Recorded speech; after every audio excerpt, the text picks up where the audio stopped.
অপরাধ বিষয়ক সাংবাদিকদের সংগঠন বাংলাদেশ ক্রাইম রিপোর্টার্স অ্যাসোসিয়েশনের কার্যনির্বাহী কমিটির নির্বাচন 2025-এর ভোট গ্রহণ চলছে। সকাল থেকে রাজধানীর সেগুনবাগিচায় ক্র্যাব কার্যালয়ে শুরু হয় ভোট গ্রহণ, চলবে বিকেল 4টা পর্যন্ত।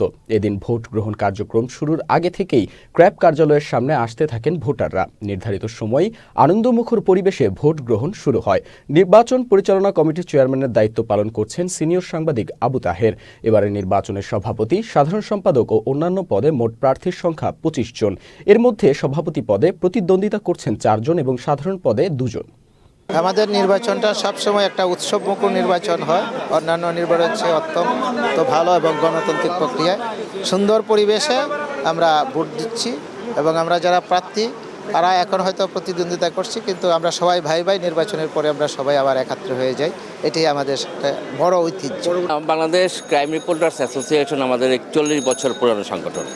তো এটা আমাদের এখন অন্যান্য সংগঠন থেকেও কিন্তু এটা প্রাচীন একটা সংগঠন। তো এটা আমাদের উৎসব মুখর পরিবেশে আমাদের এখানে নির্বাচন হয় গণতান্ত্রিক প্রক্রিয়ায়, এবং প্রতি বছর এরকম একটা উৎসব মানে একটা অন্যরকম একটা পরিবেশ সৃষ্টি হয়।